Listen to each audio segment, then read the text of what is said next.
Welcome to Tuesday Tips. My name is Pam Dunwald, one of your nurse advocates from your Nurse Advocate Consulting. It's summertime, lots of things going on outdoors. A couple of subjects I wanted to touch base on. If you're not sure if your aging loved one or your aging parent passes away or grandparent passes away, and you don't know what to do with all the things and everything that they've accumulated over the years, you may want to consider an estate auction. We're going to talk about the pros and cons tonight. Also, second point we're going to talk about is how do you take an aging loved one on vacation with you if maybe they've got some health challenges. So we're going to touch on those two subjects. So if these subjects are important to you or you see in the near future that you may have to be dealing with these, then stay tuned with us for this Tuesday tip. So let's jump right into it.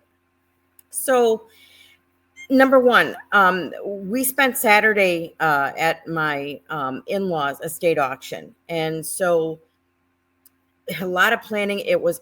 I'm not going to lie, it was a lot of hard work. Both my sister-in-laws and their partners came from, one from Florida, one from South Carolina. Everybody worked tirelessly for a week to prepare for this auction. Now, mind you, there was two houses on the property. One belonged to my in-laws and one belonged to my grandmother-in-law. And so we had things from both houses, but there were so many things that was accumulated, and we didn't realize the impact of when mom would say to us, "Oh, you kids, when I'm gone, you're going to have fun dealing with all this stuff." Well, I mean, it was exhausting. We ended up having the auction. It was all day. It started at 9:30, went till we wrapped up everything by 7 o'clock that night, and we were totally exhausted.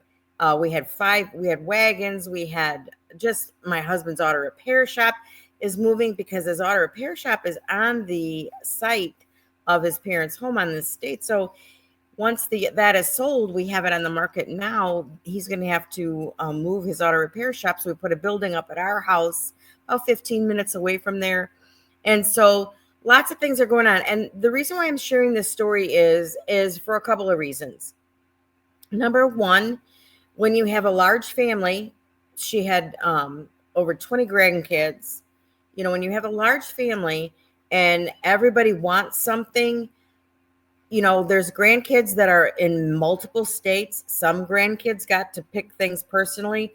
Other grandkids, you know, relied on their parents to bring home some items. And, you know, a lot of people, I feel that this is a kind of a fair way of, if there's something that you really want, then everybody has an opportunity for the same thing. There's no hard feelings. You're going to pay for whatever you feel that is worth. Now, some of the grandkids, you know, felt bad. They said, well, this is my grandma's stuff. I shouldn't have to pay for it. But I can remember when my grandmother-in-law passed away, I bid on an old Jenny Lind bed frame that I turned into a garden bed. And I bought glasses.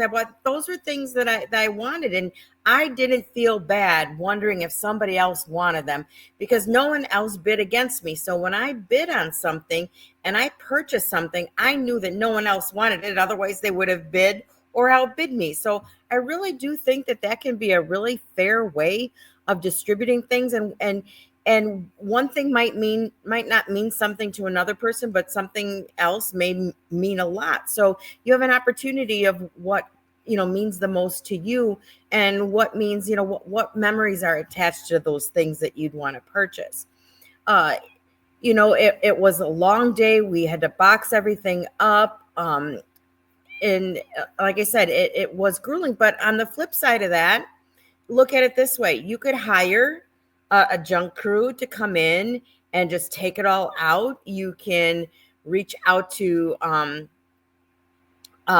Home for Humanity. They will come and take your items at no charge, depending on what you have. But, you know, we had auto parts. We had a lot of stuff, not just furniture or household goods. We had a lot of other things mixed up. So there's several options you can do. I mean, you can have people come over and spend a day, you know, going through things, but you still have to, you know, we're selling the property. So we still have to get rid of all of that stuff. And so at least with an auction, you have an opportunity to bring in some money, add to the estate account that may be handy later on when you have to get rid of the things. At least that creates a little bit of cash for some of the items. Otherwise, if you bring a junk crew in to take it away, you're going to have to pay them. We used, for some muscle, we know a junk removal business in our area, and they didn't, on the first time they came, they didn't remove one piece of junk. But what we did is we used their muscle, their young muscle, because we're all getting up in age, to help move furniture and bring everything down to the main level and getting ready for the estate sale. So there's lots of ways you can get around doing a lot of it yourself. But I really do think that if you have an aging loved one that's passed away, or both parents have passed away, and now you have to sell the property and you have all this stuff to get in to remove and distribute, consider whether or not an estate auction might be right for you. I followed the auctioneer around. We live in a very rural Amish community, so we had some Amish young men that were helping hold up the items, so that people could see. And they didn't always know what it was. And the auctioneers were both men, so they didn't know what it was. They tried to auction off a cardboard quilt, where you open, it's a trifold, and it's got all your measurements on it and your inches and all that. And it was folded up, and they were trying to auction that off as a ironing board. So it's going to be important. Like I said, it was a lot of work, and someone needs to follow the auctioneer to be able to explain what some of the items are. But it might be a feasible way for your family to consider that as a way of distributing and removing all of those things from the home. So that was our first topic. If you have a question about that, or you'd like to know more information how it worked, please drop a comment in there or reach out to me. I'd be happy to go over the details and how that all worked, if you'd like more information on that. So the second thing is, and I just want to say we got a thumbs up. I'm throwing my glasses on. I'm trying to take them off because I know it glares. So Gary, thanks for the thumbs up. I appreciate that. Gary is an old friend that we grew up with when we were kids, and so I appreciate that support. And so the second thing I wanted to talk about is another thing that comes up, often in the summer, is what do you do when you want to take an aging loved one on vacation? Sometimes they have chronic health conditions, and it's not going to be an easy thing to do. So there's going to be lots of emotions that you consider. Number one, is it really safe? Is it a good idea to bring mom on vacation? What are the options? If the whole family's going on vacation and she can't stay by herself, what are some options? Okay, maybe respite in an assisted living. And that's what we were considering with my mom, because we didn't want to leave her home alone when everybody was going to be 4 to 6 hours away from home. So there are 5 siblings, lots of discussion. 2 siblings said mom's going on vacation no matter what. 3 siblings said, well, it'd be nice if mom can go, but one of the siblings had a great point. This is our vacation too. Are we still going to be able to do some of the things that we want? Because our kids and grandkids also come on this vacation with us. So what we decided to do is we just brainstormed. We got on a Zoom. All 5 of us were on discussing the pros and cons. And we made a decision that mom would go, but we were going to have certain conditions on that. And so the certain conditions were going to be, we're going to have a caregiver for mom. Mom did not want a caregiver. 2 of the siblings didn't feel she needed one. But we felt that if we had a caregiver, at least for part of the day, that meant that during the day when the caregiver was there, everybody was free to go about and do things with their family, whether it was go fishing, go into town, take the kids somewhere, go shopping, whatever that was. Everybody was free to come and go as they pleased because they knew someone was dedicated to caring for mom. So my mom and a couple of the siblings did not like the cost. I'll be honest with you. We had the caregiver for 6 days. I found a caregiver where we were going to be vacationing up in the north woods of Wisconsin. And it was going to cost between $1,600 and $1,900 for the week. We asked for the caregivers to come 6 days, Sunday through Friday, from 10 in the morning till 6 in the evening. And so that was going to run about $1,900. Now, if she would have ended up going to respite in the assisted living for a week, it would have cost the same amount. I think when we compared the cost, it was like just $100 difference. So 2 options either way was going to cost about $1,900. So my mom was not for it. So I, being the oldest, I was it to have the difficult conversation with mom. But what we compromise, and this is kind of a professional tip too, when we were talking about bringing a caregiver, again, that reminds, my mom that we think that she's getting old, she can't take care of herself, and maybe she shouldn't go, and she's losing her independence. And, is this my last vacation? Lots of things were going through her mind. So giving them as much control as possible is really, really super important. So what I said to my mom is I said, Mom, let's try the caregiver for 2 days. If you don't like it or you don't feel you need the caregiver, I will cancel the caregiver. All of a sudden, that was the greatest idea since sliced bread. Yes, I will be happy to do that. I will try the caregiver for 2 days, but if I don't like it or I don't think I need her, you will cancel her, right? I said, yes, Mom, I will cancel her. So in the back of my mind, I'm saying, oh, please, I think she's going to like it.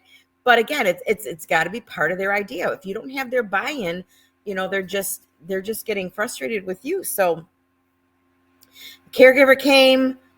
First day was a little rocky, getting to know each other. We had the same caregiver all week. By the second day, Mom liked having someone at her beck and call, someone dedicated to she was fixing her lunch, taking her to the bathroom, doing all of these kind of things for her. And then my mom said it was nice because then she didn't feel bad because we all were able to go off and do things, on our own. And she has oxygen. So it was a lot of prep to get her to go. We had to bring the big oxygen concentrator. We got a portable. It just happened to work out. Her home healthcare nurse had lost a patient and they were selling an Inogen, which is a portable oxygen concentrator, which means it's like the big one, but it runs on batteries. So it's more portable. You don't have to lug that around. And then you don't have to lug around the big tanks. So she purchased that. That was about $1,300 used. So that was another expense, but she was willing to do that because that was going to make her more independent. She could go outside, she could be mobile, she could ride in the car and not worry about her tank being empty. It had a car plug-in. So that worked out really well. We get to vacation. The only downside is all the cabins. She ended up staying with me because I had a bedroom on the first floor all to herself, and the bathroom was maybe 10, 12 feet away. And so I had the ideal spot, but we had one glitch, and the glitch is that her walker did not fit through the bedroom door.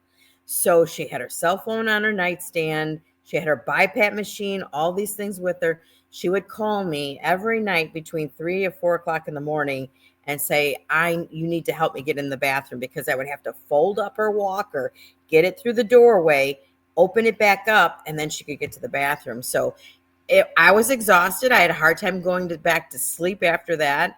But you know what? If this ends up being her last vacation, hopefully it won't be. It was really worth it. She had a great time.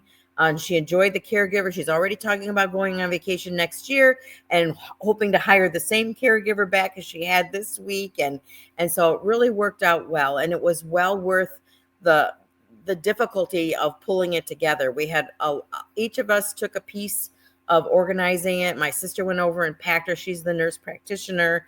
And so it all worked out really well. So I just want to encourage you, if you know of someone, or if you have an aging loved one that wants to take that vacation and they've got some chronic health conditions and then maybe they need oxygen or some other equipment, don't necessarily think that it can't be done. And if you need help pulling that plan together, That's what we're here for. And so we would love to be able to make that happen for your family. And you know what? When I called the caregiver, I called 4 caregiving agencies. 2 of them, hands down, says, no way can we staff something like that. 8 hours a day, 6 days, including a Sunday. No way.